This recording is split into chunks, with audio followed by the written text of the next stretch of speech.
Bulletproof Radio, a state of high performance. Hey, it's Dave Asprey with Bulletproof Radio. Thank you so much for downloading and subscribing to Bulletproof Radio on iTunes and on the Bulletproof channel on YouTube. I wanted to take a second to acknowledge our network partner called Podcast One. Podcast One is the biggest podcast networking and like the online destination for the best in on-demand audio. They host the Adam Carolla Show, Loveline, Here's the Thing with Alec Baldwin, even Shaquille O'Neal's podcast. And I'm incredibly honored to be included in the list of really successful podcasters out there. So thanks for listening, and check them out at Podcast One. It's where some of the best content you'll find online is, and I'm amazed to be on it. Today's cool fact of the day is that adolescents who hit puberty earlier than their peers show signs of depression more often than those who enter puberty later, even after their peers have caught up with them on the developmental maturity scale.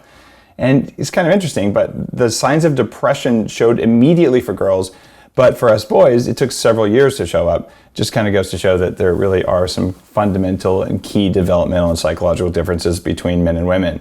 It's not like we didn't sort of know that automatically, but sometimes it's interesting to dig in on the data and look at the science. Today's guest is a really interesting guy.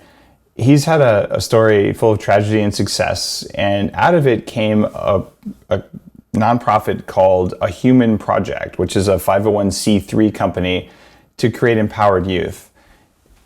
Today's guest is Wesley Chapman, who founded The Superhuman Life, and it's a program for just understanding your own true potential. When you talk about Bulletproof and the state of high performance, I don't believe it's possible to separate out food and environment from the psychology and emotion. Because if you get psychology and stuff wrong, you'll do food wrong. If you get food wrong, doing the psychology, the emotional, and even the spiritual work is almost impossible. So I don't know how to draw a line and say, I only write about food or I only write about something else. But I'm always interested in having people who are looking at human potential, having them on the show. And Wesley Chapman is a really interesting dude. So Wesley, welcome to the show, man. Thank you. Thank you for having me. I love data, so that was a cool fact. I've heard that a couple of times, and that's the fun part about mathematics and data. You know, math doesn't lie, so it's always interesting to fill our minds with new facts and new ideas. So speaking of facts and ideas, I got a couple because I do my research before anyone comes on the show. Is it really true that you're the son of Dog the Bounty Hunter? It is true. It's so funny and it's so cool. Yeah, he's dad, bio dad. I didn't meet him till I was 26. Okay. But yeah, he's my dad. So awesome. And the other thing is, and there's probably a conversation to be had here about human efficiency. You really hate washing dishes. I love that you have researched. Now I know you've done your research. Yes, I do. In fact, I even have fun with that when I speak with youth. I want them to create a legitimate dishwasher. I have a whole rant with the word dishwasher, because if it's truly a dishwasher, why are we rinsing our dishes before we put them in? Amen, brother. All right? So anyway. There's more to it than that. I've never shared this idea publicly that I can remember anyway, but here's how to biohack your dishes. Okay. All right, I'm taking notes. It's going to change your life. It's going to change everyone's life who's listening right now. Okay. Every time, whether you rinse your dishes or not, you put them in the dishwasher, and then check this out. You take the clean dishes out, and then you walk them over to the cabinet. You stick them in the cabinet, right? And then 5 minutes later, you take them out of the cabinet, and you put them on the table. What if, for about $500 to $800, whatever it costs for a dishwasher, you just put another dishwasher right next to the one you have? Now, one of them is going to be mostly empty, and that's the one where the dirty ones go. And if you wash clean dishes twice, no one will notice. Exactly. Right? You'll never, ever take a clean dish out of a dishwasher unless you're about to eat off of it. And that will save you like 10,000 hours of your lifetime or something. I haven't done the math. But you could get a college degree if you had a second dishwasher. It's just math. Right? Exactly. Saving time. I like efficiency. There we go. All right. I don't know if that was that groundbreaking of a secret, but I'm actually going to do that because I hate wasting time. It's not okay to take that time that I could have been playing with my kids. And instead, right? I'm putting dishes away that I'm going to unput away when I have dinner. Exactly. Anyway. Yes. And no one sees your cupboards. It's not like people are walking in your house checking your dish set. So Anyway. Well, so we'll get off the horrible tragedy of the number of lifetimes wasted on putting clean dishes in cabinets. And I want to talk about something maybe a little bit more important, which is, why are you doing what you do? And you went through a pretty amazing story. So how did you get to where you are now, where you started a human project? Well, the short end of that is that I had a childhood that was unlike several people, but also like millions that are out there. And that childhood started with being abandoned by my biological father when I was 1, being abandoned by my biological mother when I was 6.5, and between the ages of 1 and 17, being abused in every way you can think of: physical abuse, mental abuse, and even sexual abuse. And so I had quite a journey going through my young life, my adolescence, and then even my young adulthood. And as that progressed, I started finding that the success that I was having in the entrepreneurial world, which was great, and I was very honored and humbled to be successful, it wasn't fulfilling. It wasn't filling my tank. It wasn't what I felt like I was here to do on this earth. And so I started searching that. It was about 4 or 5 years ago that I went on this crusade to find out what it is that makes us truly happy, what it is that makes us truly healthy.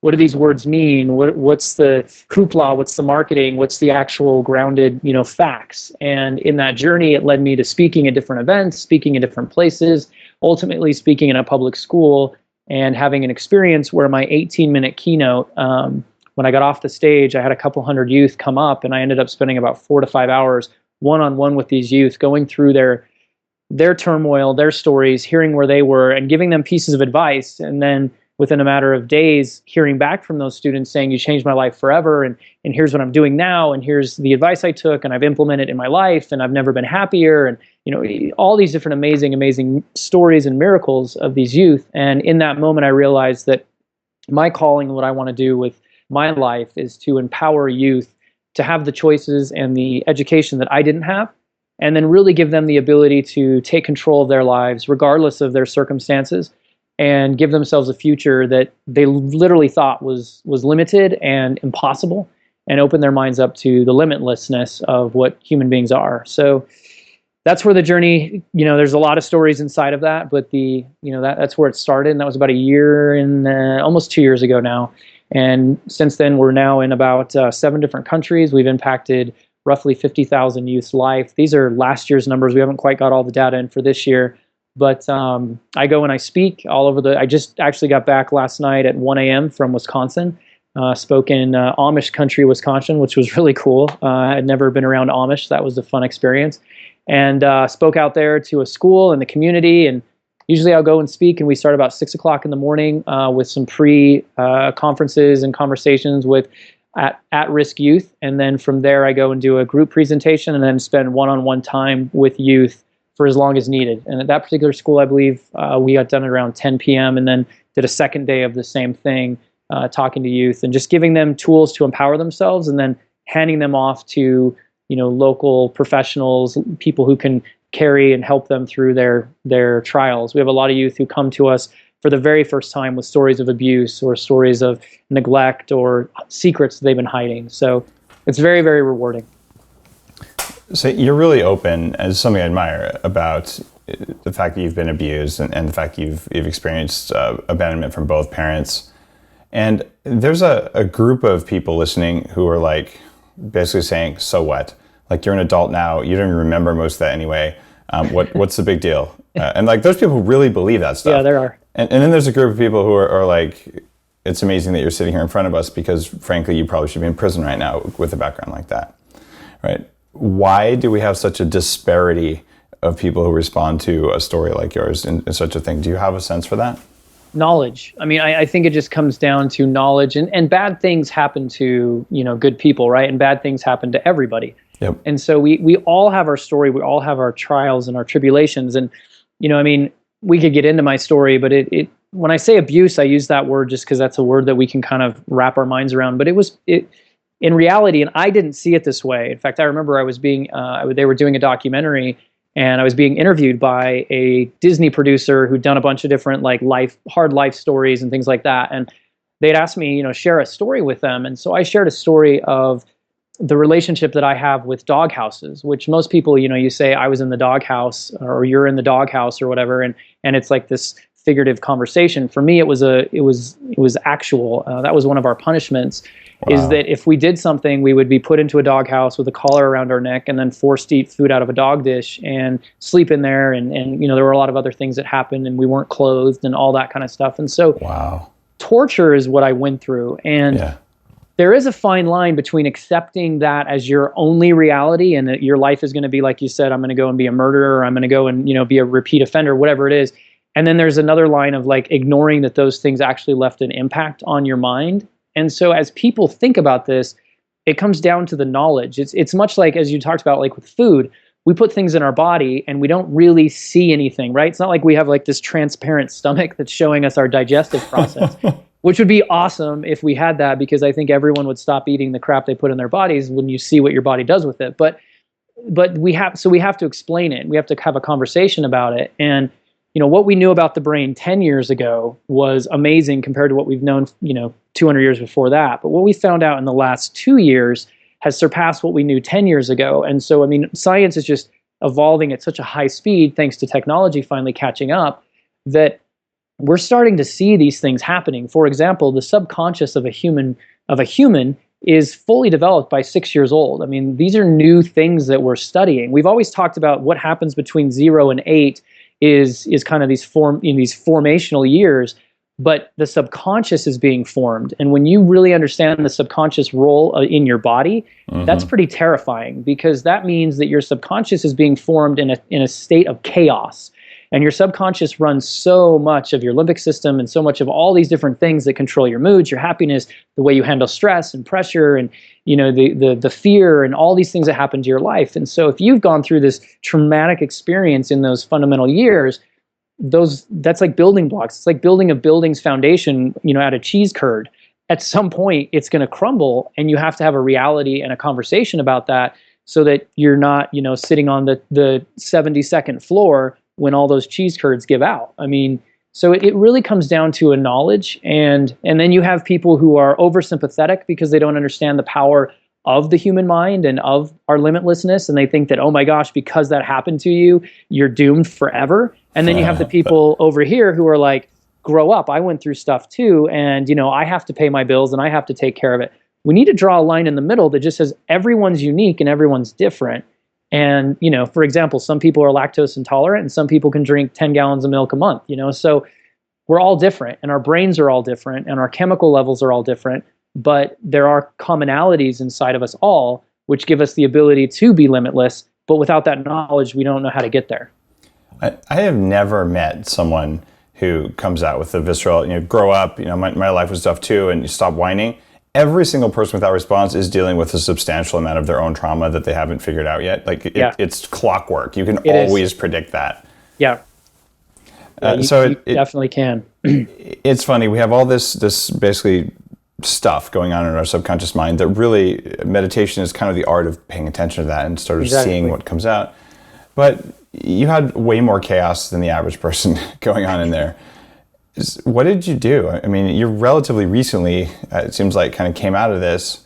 How did you turn the cheese curd into something more substantial, or did you just not do that? Did you kind of put in a layer of behavioral and cognitive stuff that works? Like how do you overcome that kind of trauma? How did you do it? Well, for me, it was, there's markers in our lives, and the marker that started my new trajectory was when I was 16 years old.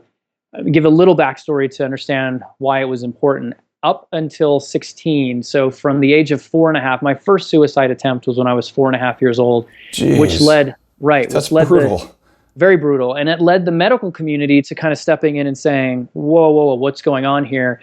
And they, of course, went to the family tree and see that my dad was a convicted felon on murder. And, we've got my mom, who's a teen runaway. Okay, well, we put 2 and 2 together. This is a drug baby situation, which was very common in the 80s. Mm-hmm. And so they instantly just said, it's a brain defect, a brain illness, mental illness. They labeled me. And at 4.5, I started medication.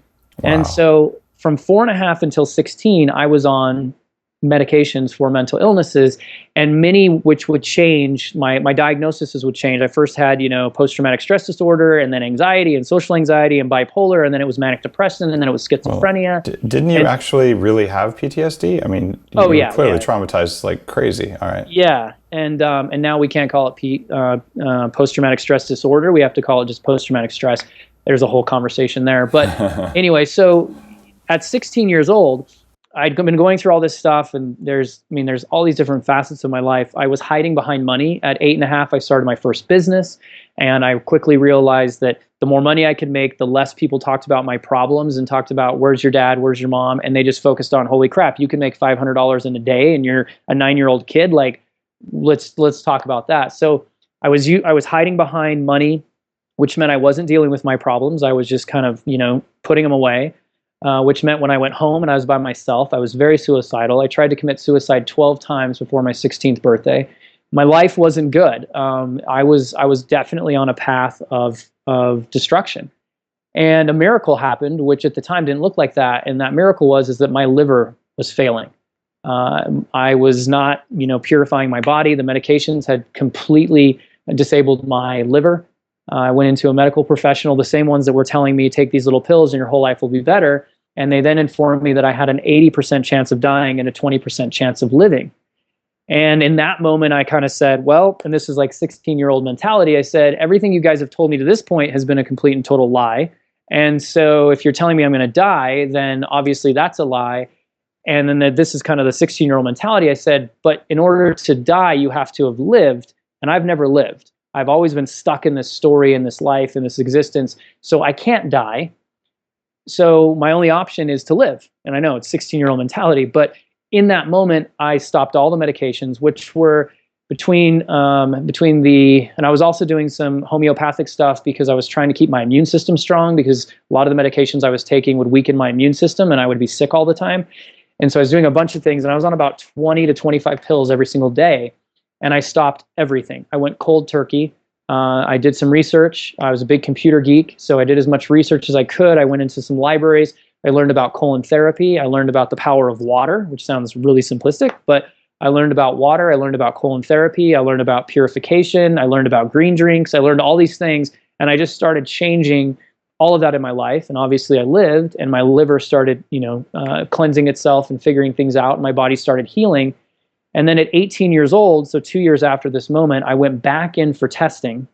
I was tested every few years because I was an award of the state, and I had disabilities, and so they were, had to keep making sure that what was the level of my disability was the outcome of what check I got from the government. And so at 18, as they were about to kind of send me off on my own as an adult, they did tests again: IQ test, ink block test, brain mapping, sleep mapping. the whole 9 yards. And everything came back opposite of what it had when I was 13, which was I had massive chemical imbalances. My IQ was below functioning. I was burdened to society, failure to thrive, all these diagnoses, all this stuff. It was all the opposite. I had a genius level IQ. My brain was functioning at a substantially high level of chemical reaction. And that got me on this trajectory of the body and body hacking and mind hacking and the conversation between our subconscious and our conscious. And my whole life I was taught that was schizophrenia, right? Like having this conversation with myself was somehow like a weird thing. And so now I realized it wasn't, and that I could actually talk to my body and talk to my organs and talk to myself and really start processing this. And then I started processing the feelings, the emotions, the pain, and going through and taking ownership of my life. And literally, for me, it was, look, I'd been abused, these things had happened, but I was continually allowing those moments of abuse to rule my life. It was like, if I got molested on June 27th, 1988, I was being molested every single day of my life up until, 1999 kind of a thing. And in that moment, I said, it's over. Like I that happened to me. It was horrible, but I need to move past it. I need to heal from it. I need to forgive myself. I need to forgive the abuser. I need to forgive the world. And so I did, and I started that process. And it was probably in my mid-20s, like 24, 25, I really felt like I had a handle on things. That's when I reached out to my biological father. And every day I'm learning something new, and I'm progressing, and I'm moving forward. And as I meet new children and new adults and I work with them, I find different and unique ways to work that out. I'm constantly, as we have in common, I'm constantly body hacking and paying attention to what goes in my body and what does that do and how does that affect me. I like to consider myself as my own guinea pig, but then I also, now that I have an audience, I have a few guinea pigs out there. So at some point I'll have to apologize to them, but it's working for them. And we're starting to put together true scientific resources to overcome these emotional roadblocks and to really create new pathways in the brain to allow the neurons to, create new stories, to play with some of these things. And it's funny that you talked in the very beginning of this episode that we cannot separate one or the other because they all intertwine. And I don't know if you've ever read Dr. Lipton's, I think it's called Belief of Biology. Oh, yeah, I quote him, Biology of Belief. I quoted him a lot in my first book about pregnancy and why what happens in the womb matters for later in life, right? Yes, exactly. So this concept that DNA is what it is and it's locked in this, code, and we are what we are based on what we, what our parents were, is now maybe not 100% accurate, and that cells actually regenerate and create, around the environment in which you put them in. So your environment, your meditation, the music you listen to, the information that you're gathering, who you surround yourself with, this has all been meditation mumbo jumbo for so many years. And now science is catching up and saying, wait a minute, it does affect the chemical makeup of your body. So that's why I'm excited. I mean, I think we live in the most fascinating time because we are debunking so many myths at such a fast-paced, rapid fire way that I truly see. I mean, it's Bill Gates that says, don't overestimate what will happen in the next, I think it's the next 2 years, but don't underestimate the great changes that will happen in the next 10. I mean, it's that same concept, is that I believe in the next 10 years, we are going to see a complete shift in society and mindset and all of these things that so many of us have been fighting for the last 30. It's just going to be like this rapid exception into the human world because what we've done to this point isn't working. Now, you said something in there that kind of struck a nerve for me. You said you can talk to your body, you can talk to your organs. Now, is that just crazy pants? What do you mean you can talk to your body? So I'll tell you a quick story. I went to a doctor when I was 17 years old who was a licensed MD, and he was somebody that I found and took me about 3 months to get into him. And I knew that he was talking about mind over matter, mind over body kind of stuff. And he was getting a lot of flack for it in the medical community, and that's why I wanted to go talk to him, because I thought, well, he might be onto something if he's getting so many haters. And so I went in and I had a conversation, right? Like we all know that. Yeah, that's how it works. And so I went and had a conversation with him, and he started talking to me about the concept of where we focus our energy is where we, is the outcome. So, if somebody tells you that you've sprained your ankle and it really hurts, it's like this almost instant fire thing where before they said that to you, you're like, yeah, I think I sprained my ankle. But as soon as somebody says, and it really hurts, it's like, oh my gosh, my ankle, I can't believe it hurts so bad. And so he started like kind of talking some weird, talk to me. And I was like, dude, I think you are like off your rocker. And I'm terrified of shots, hate shots. I don't love them. I was one of those kids that took 3 nurses to pin me down and take shots. I just don't like them. So I told him that, and he said, well, it's because your fear of that. Let me show you. And he showed me, and he literally took a epidural, okay, and took it in his hand, took his hand out like this. I hope the audience can see this. Took his hand out like this and just shoved the epidural right in front of me through his hand. I'm like, you are a nut job. Like, what is your problem? And we continued having a conversation, and he pulled it out. And as we're talking, he was like bandaging it up, fixing his hand. And I was like, dude, you've just like destroyed all the nerves in your hand. What's wrong with you? And he's like, no, I hit it in the right place. It just went straight through. Everything's fine. And I said, what is wrong with you? And we started having this conversation about the power of the mind and literally visualizing certain pieces and certain things, both positive and negatively. He was visualizing there was no pain there. This wasn't happening. Ignore it. We're having a conversation. And he told me it took him years of like focus and research and studies and all this stuff. And now I've seen, I think it's called Superhumans or something on the History Channel. Yeah. I saw a guy that was doing the same thing, this pain tolerance. They put all this stuff and mapped his brain and literally saw that he was controlling his pain and fear thresholds, so he wasn't feeling that. Now, it was doing damage to him, like there was physical damage done to his body, but he wasn't allowing it to stop himself. And so you start thinking about like these heroic stories that we hear of women lifting cars off of their children in car accidents, and the adrenaline and the chemical reaction in the mind and all this stuff. And so, after seeing a lot of this stuff, I just started messing around with the concept of, in meditation, understanding, just visualizing your body and knowing where your liver is, knowing where your pancreas is, knowing where your gallbladders are, knowing your liver, like knowing where all this stuff is, and then just visualizing it and just talking about it being healthy, and it's great and it feels good and this is where it is. And I suffered with migraine headaches, chronic migraine headaches. It was a side effect from one of the drugs that I had taken.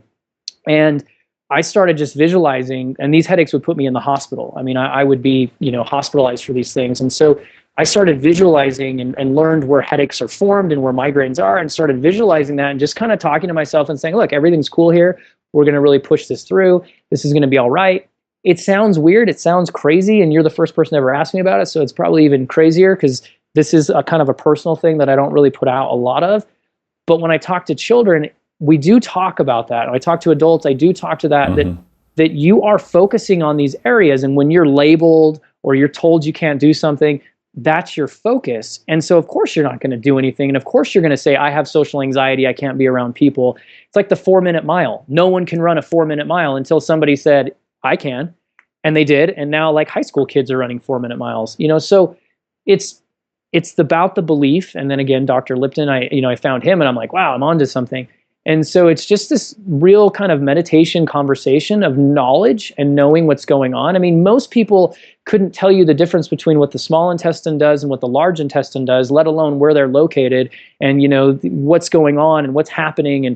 And I mean, that's a pretty vital organ in our bodies. And so this just understanding what makes you a human being and the organs that you have and what's happening, and not necessarily accepting, the diagnoses and the labels. And I believe Dr. Lipton's whole thing studying this came from the concept of individuals being being diagnosed with cancer, dying 6 months after diagnosis, having an autopsy, they never had cancer. It was a misdiagnosis.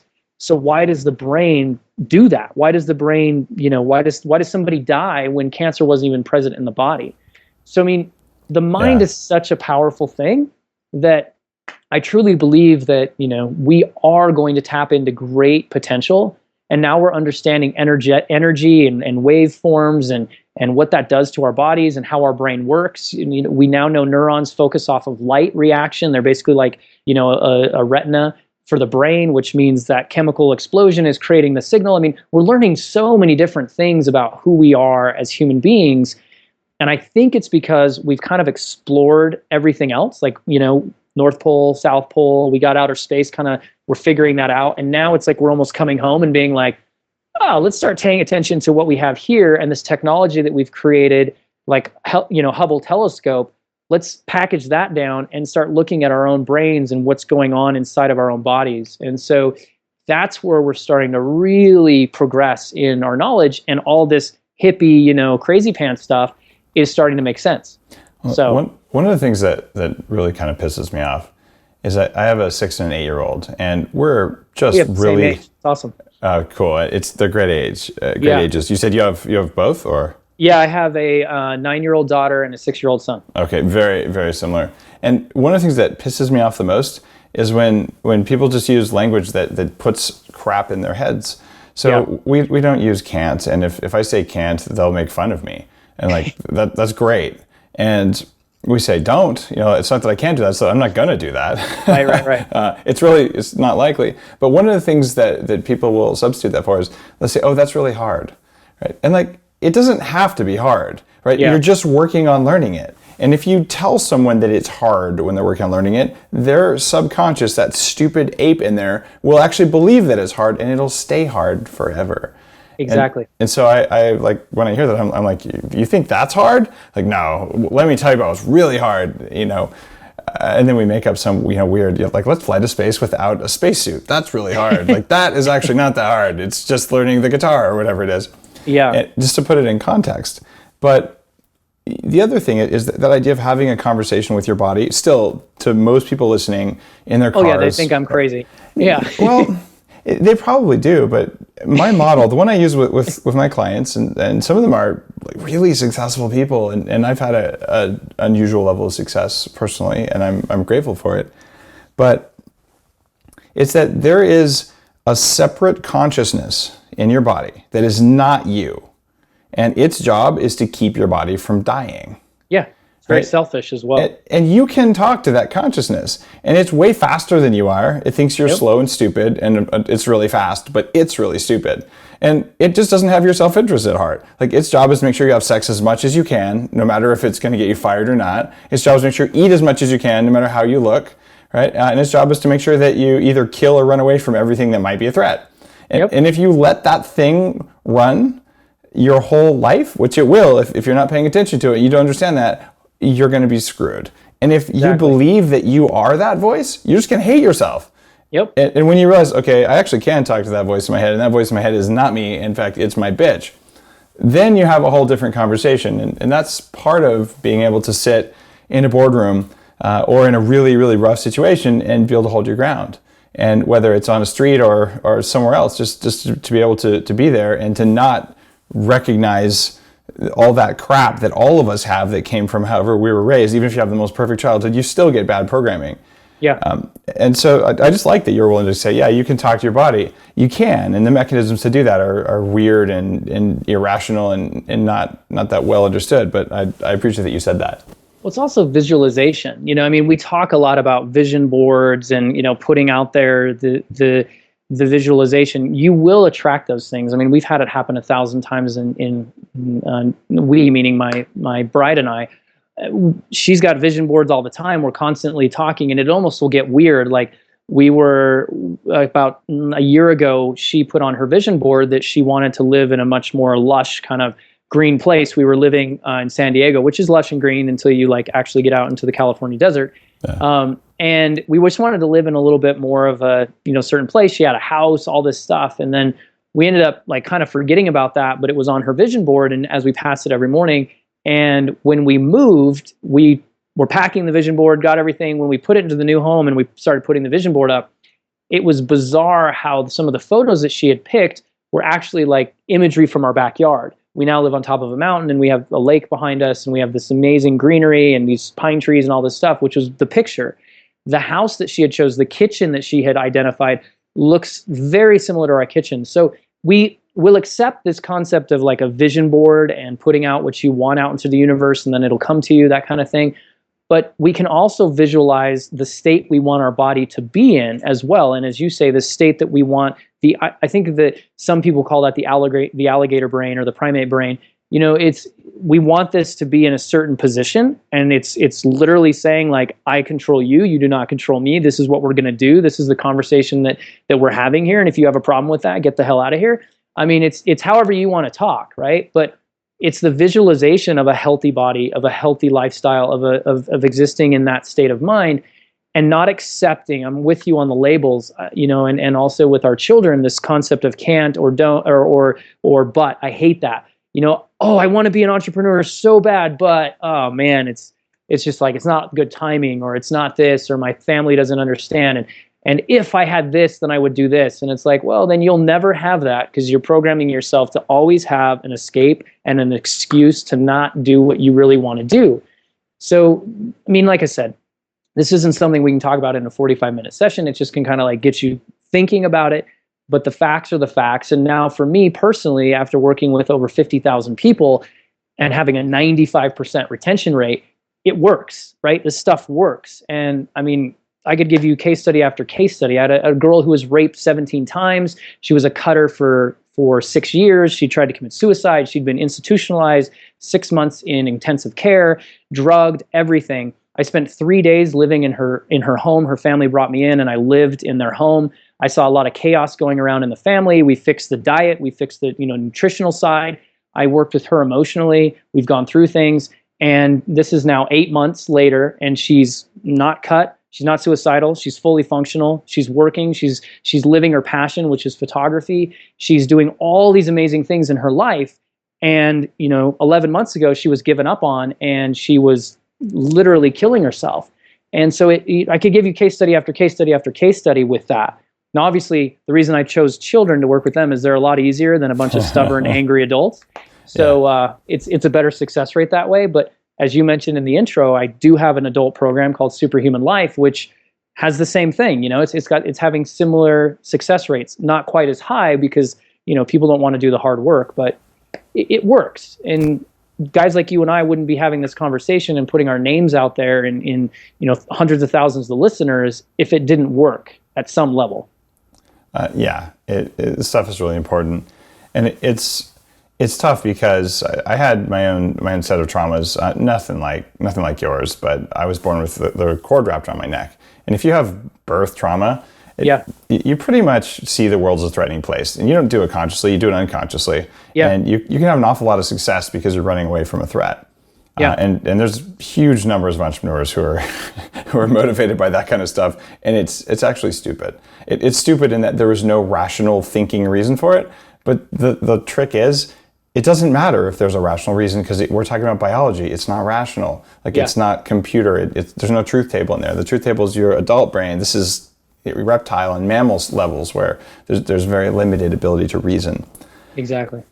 So when I look at that, though, there's that sort of fear and anger kind of thing that can energize you, but there's also the hopelessness thing that sets in, and you talk a lot about that, and you must have experienced hopelessness multiple times as a kid with all the things that you went through, and now you talk about hopelessness in kids.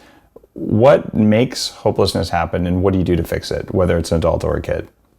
Hopelessness happens from, again, a lack of knowledge, a lack of expectation, or a lack of personal expectation, and also a constant bombardment of things that create hopelessness, whether that's I started progressing and then dad beat me again, or we started doing really well and then mom went back on the heroin, or this happened or that. So there's patterns, but there's also the self-talk, all these things. And so hopelessness, and then there's the societal aspect of hopelessness as well, is that we want to categorize people. It's not racism. It's not anything else. It's categorization. We want to categorize people and saying, oh, you grow up in this type of an environment, so this is what you're going to struggle with. This is what's going to happen because here's the data that backs that up. I love data, but I also feel that we overuse data. And for some, for a lot of nonprofits and a lot of government agencies and whatnot, data is what, makes taxes go up or down or left or right, donations come up, down, whatever. I'm not a big fan of it because you'll see some data that says, for example, we have a 60% divorce rate in the country, in the US. And then you'll see other data that says, no, it's only 26%. So, and then you look at the agendas of who's saying that, and it makes sense why one's higher, one's lower. But you have a societal positioning with these children where they say, oh, you're from this kind of economy, this kind of place, this kind of thing. You cannot be successful, or you cannot do these things. So that creates this environment of hopelessness. I remember the Ask Gary Vee show, one of our good, I believe it's a mutual friend of both of ours, is that somebody asked him a question on his show that said, hey, I don't live in Silicon Valley. Am I going to be able to do a startup? And, his answer was so comical. It was like, dude, do you know where I live? Like, I live in New York. And I could feel like him wanting to say, like, seriously, that's a question? But it is this programmed environment that person was living in, that somebody said, because you're not in Silicon Valley, you can't have a tech startup. And then he rattled off all these tech companies that never started in Silicon, one of which being Facebook. And so it's that kind of concept that creates this hopelessness. So how do you burst that bubble? You have to kind of tackle every one of those things. But the first thing that you have to really identify is the individual, the unique person. What makes them tick? Like, what are they holding back from? What have they given up on? What have they said is hopeless? Is it happiness? Is it freedom? Is it, a certain kind of career? What is the thing that they have just shelved and said that will never happen? Because we need to bring that back into the picture and then reverse analyze why they got to that point. Because every single circumstance could be unique. It could be trauma circumstance. It could be environment circumstance, social. It could be all these things. So we have to kind of pull that off the shelf, evaluate it, and then go backwards and say, all right, now walk me through why this became hopeless. And then you just let logic kind of take its role. And it's like, oh, so you're saying you can't be an entrepreneur because you're growing up in this environment. Okay, let me share some stories with you that debunks that, and then all of a sudden it's like, oh, okay, so that's not an excuse anymore. What's the next level? Well, I can't do it because, I don't have any formal training. okay, let me show you where you can get that formal training, or let me show you how many of the individuals that you look up to don't have formal training. So now logic starts setting in. And then once you've kind of like allowed them, and what I do personally is I'm not the one that, brings that to the logic to the table. I allow them to do it. It's kind of, I just guide them through it, and then they almost start like talking to themselves, and then they really like, most people at the end will be like, oh, so I really made up a lot of shit that doesn't exist. And it's like, yes, you did. So now you have figured out it doesn't exist. Now let's walk through the conversation of worth. Let's keep your worth up. Let's get you feeling better. Let's get you feeling like you can do this. Let's create baby steps. I have a whole formula for this. It's called HUMAN. It's hope, understanding, making a choice, action, and nourishing. And hope is this concept of like, okay, you now see it. You now have hope, right? And hope isn't, oh, that guy's going to save me from a burning building. Hope is this concept of choosing ultimate insight over insanity. So you now have insight into making something happen that was once hopeless to you. You now see, hey, wait, there's hope here. I'm not being insane by saying it's impossible, or I'm limited, or whatever. And then we create an understanding. What do you have to do? What is going on? What's going on inside of you that's limiting you? What's your worth issues? What's your environment? For a child, why is your dad beating you has absolutely nothing to do with who you are. That has everything to do with your father. And while you're 14 and you can't defend yourself or get out of the situation, we have to realize that's dad's problem, not your problem. And here are some things you can do. Here are things that how you're reacting is your problem. So now you have an understanding. Now what choices are you going to make? Like, are you going to just continue living your life the way you've done? Or are you going to create a new path? All right, so now you've decided to create a new path. What are your action steps? What are you going to do along that way to make sure that happens? And then the last stage is nourishing, which, yes, we talk about food, we talk about all that. But how are you going to nourish the hope? How are you going to nourish the understanding, nourish making that choice, and nourish those action steps, and continue to nourish you? Be selfish, take time for you, find that quiet space, find that place to communicate, and build that. So now you have this pattern, you have this formula that can be used over and over and over again. We've debunked this hopeless scenario that you've created. Nobody else creates hopelessness but you. You just accept what they're telling you. And so once you understand that, people come up to me all the time and say, Wes, what you're doing is awesome, but it's impossible.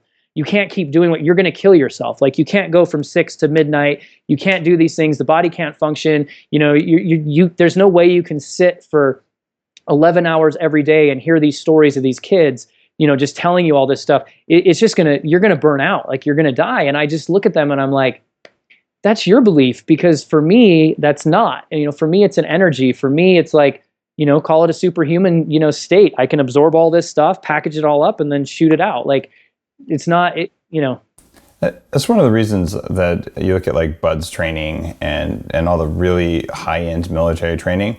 Yep. They push you to the very edge of breaking, where some people really, can't do it. Or at least they believe they can't do it, and they check out. But everyone who does do it, like, they've seen themselves do it. And if you want to make someone superhuman, you show them what they actually have inside them. Yeah. And that, I think, gets past a lot of that. So, how can someone carry a 90-pound pack, or, through just unforgivable terrain and perform at these levels that are just unimaginable to most people? A big part of that is because they got the mindset, and they got the mindset the old-fashioned way by pushing themselves, watching themselves do it, and going, all right, I didn't die. I can handle that. And then their level of performance goes up. And I think it's the same for entrepreneurs, and it's the same for everyone else. There's a mindset, and then there's sort of seeing yourself do it, and then there's visualizing yourself do it. And all of those are about telling that voice in your head that it can basically pound sand right now, because you're going to do what you're going to do, and it doesn't need to worry. Exactly. I was just introduced to Iceman. I don't know his actual name, but Wim Hof. Yeah, I invited him on the show a long time ago, but we never did hook that up. But yeah, cool. I knew you'd know him, but that conversation with all the stuff that he's done and how he's manipulating his serotonin in his body and all these chemicals, and everyone thought he was crazy, and then he brought a bunch of scientists together and he showed it to him, and then they still thought he was crazy and that he was just a human anomaly. And then he taught them within, I think it was like 4 hours, he taught these scientists how to do exactly what he was doing.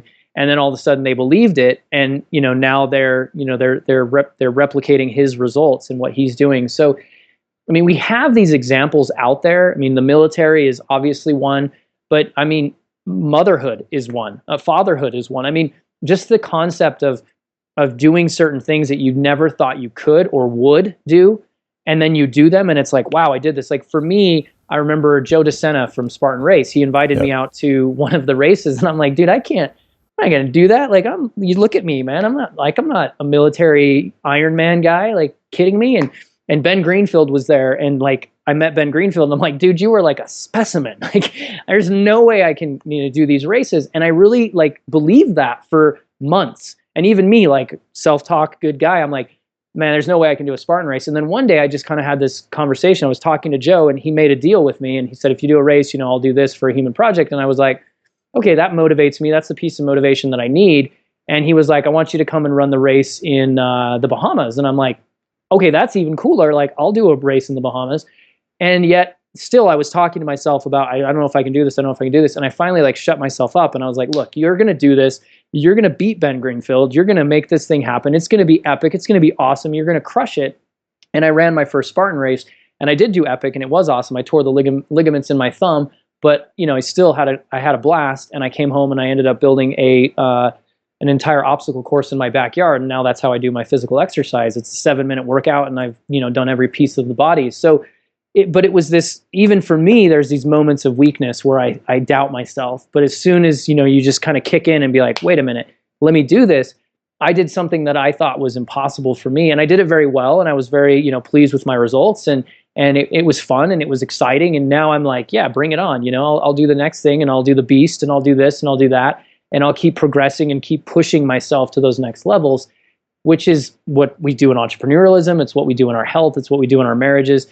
It's the second that we stop believing in ourselves, that's when we start seeing these problems happen. And it's in the world that we live in, and especially for our children, it's difficult because so many messages are designed to create weakness and no self-worth, because that's you can't sell, for example, a product to some in traditional marketing, which is changing. You can't sell something to somebody unless they're in this weakened emotional state. That's how we've been taught. I mean, I did marketing for 20 years. It was always about how do you convince them that they have to have this? And now we're seeing a shift, which is great. We're giving information and we're giving value, and then people are acting off of value. But very different. There's so much conversation to our children about they're not pretty enough, they're not good enough, they're not skinny enough, they're not big enough, they're not, this or that. And it's not like when we were kids where we occasionally watched TV because we were outside doing homework, doing chores, doing whatever. I grew up on a farm. When I finally, started moving my life forward, I had a little farm and I was in a farm country. And so I was always outside. I wasn't watching a lot of TV. I was going to school, all these different things. But now our kids are being bombarded with what they're saying is about 19,000 different messages every month, every month. And so, this is just a ton of content coming at them. They're constantly on these devices, just like this all day long. We're constantly being bombarded by artificial light. We're not playing with bricks in the mud anymore, and so you have all this messaging that's coming to our children. So it's hard. It is really, really hard for them. And I would venture to say that every generation has its hardships and its uniqueness and its difference and everything. But this, on a psychological level, is something we've never seen before. We've never had a generation grow up with technology, and now we do. And it's a new challenge. It's not like, oh my gosh, gloom and doom. It's just a new challenge that we have to be conscious about. Yeah, consciousness is key and all that stuff. Speaking of consciousness, maybe that's going to be one of the things you talk about. But there's a question that everyone who's been on Bulletproof Radio answers. And it's, if someone came to you tomorrow, whether they're a kid or an adult, doesn't matter, and they said, hey, Wesley, I want to be better at everything I do. I want to perform better at everything in life. What are the 3 most important pieces of knowledge? The 3 things I need to know. What are they? The 3 things that they need to know. The first thing is they need to have an honest conversation with themselves. And this is difficult. It's funny it's in 3 because this will be easy. They need to be honest, right? They need to be honest with who they are, what they are. And I guess what I say by what is, we have this conversation, and there's a great podcast, The One You Feed, right? This conversation about I think it's like an Indian proverb or something, where the little boy goes to his grandfather and says, which one wins, the dark wolf or the light wolf, or bad wolf, good wolf? And the grandfather says, the one you feed. While I like that, I also completely disagree with that, because It's not ignoring the other for the other. It's understanding how the two can combine. So the good parts of who you are, your core identity, the pieces of your uniqueness, and also the things that maybe societal would be negative, right? Like, I'm a very passionate, very aggressive, very, driven individual, and I could take that energy, and I did as a child, and turn it into very negative things. I mean, if you've ever seen the movie Problem Child, I make that kid look like Cinderella, right? I mean, so once I came to the understanding that, wait, I can bottle that passion and that energy and that anger legitimately into something good and benefit it from my good side, which is communication, and I love to sell, and I love to be around people, and I love to talk, and all these things. If I can put those two things together, bam. So that was an honest conversation. That was something that I had to get real with myself about. What am I lying to the world about? Who I am, what I'm not, So honesty. Secondarily, then it's this concept of healing, which is, how do you heal from some of the things that you believe? So changing your belief systems of the things that you've gone through. So what does that mean? I mean, everyone's unique, but what story are you believing? Our stories are very, very powerful, and sometimes we replay those stories over and over again because it's some delusion of worth to us, right? So it's like, I don't tell my story to make people feel sorry for me. I don't tell my story so that I can live it. I tell my story so it can empower people. But the average person tells their story for some level of, and you got to get honest with yourself as why you do it. But they say for some level that they're looking to be accepted, they're looking to be respected, they're some form of worth. And so, have you healed from that story? Could you accept, could you and I be friends and you never know my childhood? Yes, I would love that. It would be amazing. We don't have to talk about my childhood. It's not relevant to you and I being friends. So healing from these stories and these beliefs that are negative for you, getting rid of your disbeliefs. So the healing process. And then the last process is what we talked about before this, which is the hope concept, which is being able to take all of these things that you thought were hopeless, that you could never accomplish, and through honesty, you have a better understanding of your core identity and who you are. Through healing, you've moved past some of these limiting beliefs and ideas in your own mind, and now you're standing in this position of power, where you're saying, look, I'm going to use these gifts, these uniquenesses, who I am, to really go out and make an impact in the world, to really make a difference in society, to really change my personal, income or belief or whatever it is.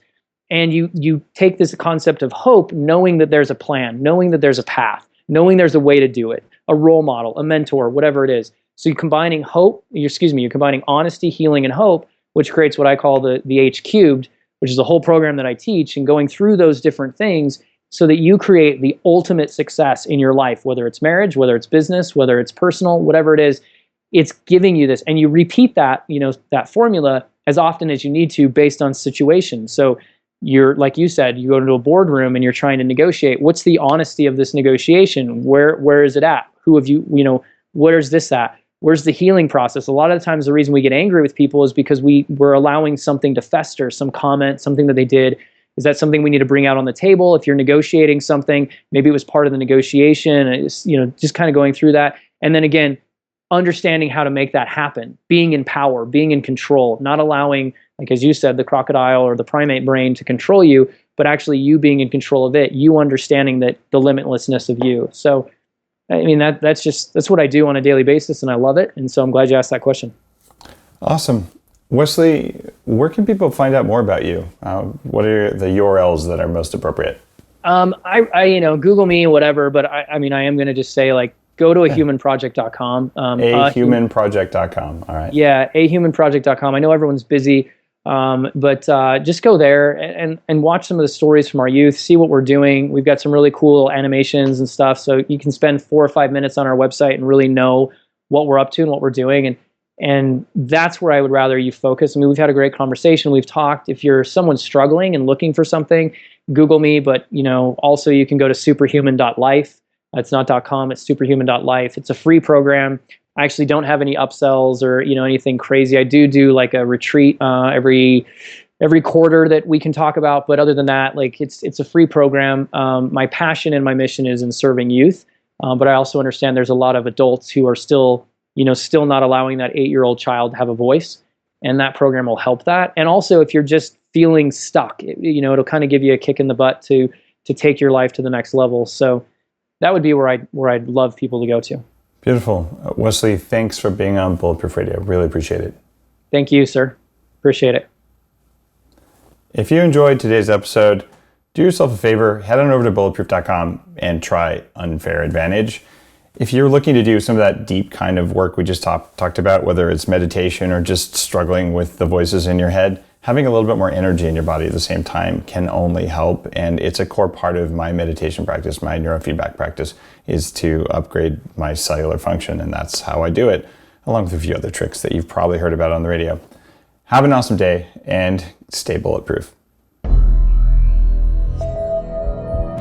So hi, my name is Kate. I live in Santa Monica. I am entrepreneur, chef, cook, but most of all, I'm a co-producer on my husband's films. And I've learned about Bulletproof about 2.5 years ago from one of my superstar clients, which I probably shouldn't say his name, but he was Bulletproof, and I actually was learning through him about Bulletproof concept. And when I asked him, why do you put butter and oil in coffee? He said, because it just tastes good. So I'm totally hooked, totally loaded on the products, which thank you so much. I could get a better price, which just makes me so happy. And what really I got today was that it's not just my idea of how I like to drink my coffee, not my idea how I want to upgrade myself, get a better life, get it to others, but it's a sense of like community and movement, and I am so goddamn proud. So thank you again, Dave, and thank you to all bulletproofers out there for sharing the knowledge and coffee love.